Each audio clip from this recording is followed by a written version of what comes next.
Assalamualaikum warahmatullahi wabarakatuh. Nama saya Aulia Nurrohma dari kelas 12 Agama. Baik, di pertemuan kali ini saya akan mempresentasikan di materi Bahasa Arab Peminatan dalam materi majaz. Adapun pengertian dari majaz adalah al-lafaz masta'mal fi ghairi ma wudi'alah li'alaqah ma'a qarina mani'a min iradata makna hakiki, yang artinya majaz adalah lafaz yang digunakan dalam makna yang bukan seharusnya karena ada hubungan sertai dengan adanya yang menghalangi pemberian makna hakiki atau makna yang sebenarnya. Majaz terbagi atas dua. Yang pertama, majaz mursal. Pengertian majaz mursal adalah kalimatun usta'limat fi ghairi makna ha asliyah li'alan qah ghairi musabbahat ma'a qarina min iradatin makna hakiki, yang artinya majaz mursal adalah kata yang digunakan bukan untuk makna yang asli karena adanya hubungan selain keserupaan disertai adanya yang menghalangi pemahaman dengan makna yang asli. Majaz yang kedua yaitu majaz akli, yang artinya isnadu fi'li armafi maknahu ila ghairi ma huwalah li'alaqatin ma'a qarinah mani'atin min iradatin isna di hakiki, yang artinya majaz akli adalah penyandaran fiil atau kata yang menyerupai kepada tempat penyandaran yang tidak sebenarnya karena adanya hubungan disertai adanya yang menghalangi dipahaminya sebagai penyandaran yang hakiki. Selanjutnya yaitu alaqata majaz mursal atau hubungan di dalam majaz mursal. Yang pertama yaitu al-juzniyah atau sebagian, yang kedua al-kulliyah atau keseluruhan, yang ketiga as-sababiyah atau sebab, yang keempat al-musabbabiyah atau akibat, nomor 5 i'tima makan atau masa lalu, yang keenam i'tima ma yakunu atau masa yang akan datang, yang ketujuh al-mahaliyah tempat, yang kedelapan al-haliyah atau keadaan. Contohnya yaitu al-juz'iyah. Kalimatnya fa in hajjuka faqul aslamtu wajhiya lillahi wa min taba'an. Kata wajhiyah tersebut menyatakan al-juz'iyah, dan wajhiyah itu maksudnya adalah menyerahkan segenap jiwa dan raga kepada Allah. Yang kedua yaitu al-kulliyah. Kalimatnya wa inni kullama da'utukhum lita'fir lahum ja'alu asabihahum fi azanihim. Kata asabi'ahum tersebut menyatakan al-kulliyah atau keseluruhan, padahal yang dimaksud hanya jari telunjuk. Tidak mungkin seluruh jari bisa masuk ke dalam telinga.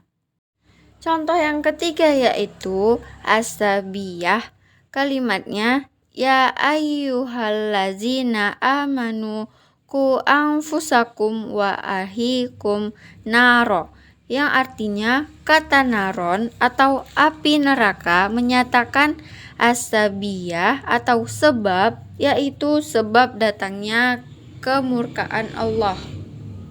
Contoh yang keempat adalah al-musabbabiyah. Kalimatnya wa yunazzilu lakum minas samai rizqa. Kata rizqa tersebut al-musabbabiyah atau akibat, padahal yang diturunkan dari langit adalah hujan, bukan rizqa. Tetapi rizqa akibat dari hujan kemudian turun, lalu tumbuhlah segala macam tanaman, dan kemudian tanaman dimakan oleh binatang, dan itu dinamakan rizqa. Contoh yang kelima adalah i'tibar makana. Kalimatnya adalah watu yatama amwalahum. Kata yatama atau anak-anak yatim tersebut menyatakan i'tima makana atau masa lalu. Maksudnya adalah bukan anak yatim yang masih kecil. Maksudnya adalah anak yatim yang sudah balik atau sudah dewasa. Kalau anak yang masih kecil tidak boleh kasih harta kepada mereka. Tetapi maksud Allah adalah untuk memberikan harta kepada anak yatim, yaitu anak yatim yang sudah balik atau sudah dewasa. Contoh yang keenam adalah i'tibar mayakunu.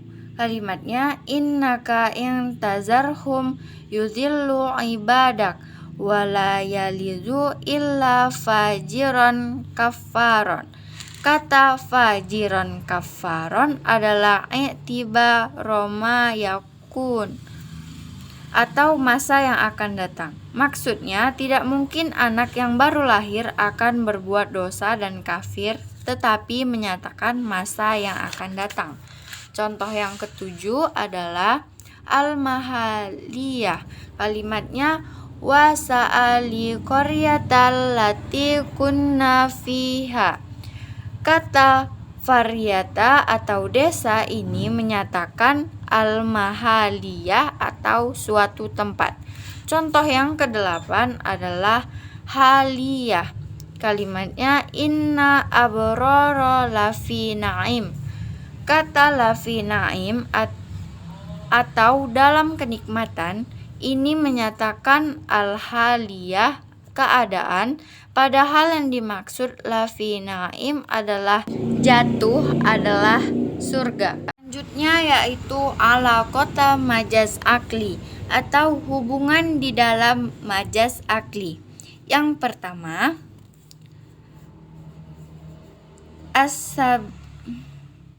as-sababiyah atau sebab. Yang kedua azamaniyah atau waktu. Yang ketiga makaniyah atau tempat. Contohnya yang pertama as-sababiyah. Kalimatnya bana muhafizu kasiran minal madaris. Kata bana atau fiil disandarkan kepada muhafizu atau gubernur. Maksudnya yang membangun sekolah bukan gubernur tetapi tukang bangunan. Tetapi bana atau membangun disandarkan kepada al-muhafizu atau gubernur adalah sebab dibangunnya banyak sekolah. Contoh yang kedua adalah zamaniyah. Kalimatnya naharuz zahira sha'imun walailatun fa'imun. Kata nahiron disandarkan kepada az-zahidin atau orang yang zuhud dalam hal sha'imun atau puasa, padahal yang berpuasa bukan naharon siang, tetapi yang berpuasa adalah orang-orang zahid pada siang hari. Yang ketiga, makaniyah. Kalimatnya izdahaman syawari'u Jakarta. Kata izdahaman atau macet disandarkan kepada syawari'u atau jalan, padahal yang macet bukanlah jalannya, tetapi yang macet adalah mobil-mobil atau motor yang ada di jalan. Lebih dan kurangnya saya mohon maaf, kepada Allah saya mohon ampun. Wabillahi taufik wal hidayah. Wassalamualaikum warahmatullahi wabarakatuh.